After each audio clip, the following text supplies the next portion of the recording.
Makikipagsabayan ang mga piloto ng Philippine Air Force sa mga piloto at modernong fighter jets ng ibang bansa sa Pitch Black exercises sa Australia. Yan ang ulat ni Patrick De Jesus. Live, Patrick.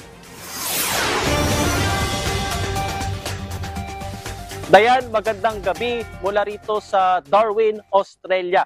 Dumating na nga kaninang hapon ang mga fighter jets ng Pilipinas na makikilahok sa Pitch Black Exercises 2024. Dito nga yan sa Darwin, Australia. Lumipad sa Australian airspace ang mga piloto ng Philippine Air Force, lula ng FA-50 fighter jets.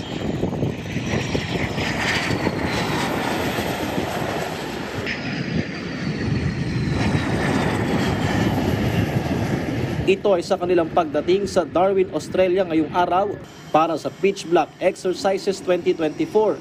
Hindi naging hadlang ang masamang panahon sa Pattimura Airport sa Indonesia kung saan muna lumapag pansamantala ang mga FA-50 mula Pilipinas bago nakarating sa Australia. 4 na FA-50 fighter jets ang ipinadala ng Philippine Air Force dito sa Darwin, Australia para sa kanilang paglahok sa Pitch Black Exercises 2024.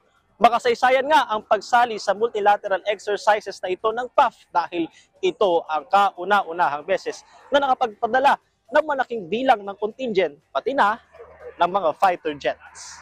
Sinalubong na mga kinatawa ng Royal Australian Air Force ang mga piloto ng PAF. Una nang dumating kamakailan ang ilan sa mga contingent ng Pilipinas. Proud moment para sa PAF ang makalahok sa Pitch Black Exercises at makikipagsabayan sila sa mga piloto at modernong fighter jets ng iba pang bansa. This is a very important milestone for us.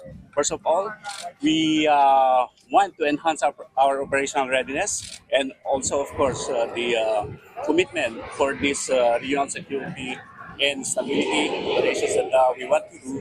And most especially, sir, is that we want to strengthen the international collaboration. Higit 20 bansa ang kasali sa Pitch Black Exercise ngayong taon na pinakamalaki sa kasaysayan ng nasabing pagsasanay. Hindi lang Pilipinas ang matututo, kundi pati sila ay maaaring makapagbahagi ng kanilang karanasan at kakayahan. All of us has its own peculiarity. We have our own expertise. And with that, first of all is that, sir, we can do the similar air combat tactics. Those are the things that we want to share. Because in the Philippines, we are expert when it comes to air-to-surface strike. And one of the components right now of the Pitch Black is the air interdiction. One of the ones that we're most excited is to invite the Philippines for their first time to exercise Pitch Black.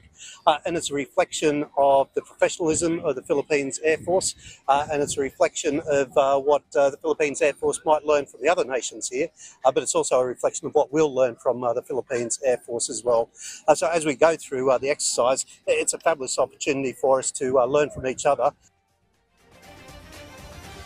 Dayan, sa susunod na linggo na nga magsisimula ang Pitch Black Exercises 2024 at magtatagal ito hanggang sa Agosto na isasagawa rito sa Darwin, Australia, Northern Territory. At Dayan, bakit nga ba Pitch Black Exercise yung tawag? Mula nga sa pangalan, ito'y gagawin o yung mga pagsasanay ay gagawin din. Hindi lang umaga, kundi pati tuwing gabi. At kabilang nga sa mga gagawin na maneuvers ay yung counter-air and air interdiction. At Dayan, una nang nilinaw ng Philippine Air Force na yung unang beses na pagsali nila dito sa Pitch Black Exercises ay walang kinalaman sa anumang issue na ating kinaharap ngayon patungkol sa ating teritoryo. At Dayan, maganda ring ipunto bakit nga ba sumali rito ang Philippine Air Force. Kung matatandaan, inaprubahan ni Pangulong Ferdinand R. Marcos Jr. yung pagbili sa mga karagdagang multi-role fighter jets. So, malaking bagay yung pagsali rito ng PAF para makita yung fighter jets, mga modernong fighter jets ng iba pang bansa. Dayan. Maraming salamat, Patrick De Jesus.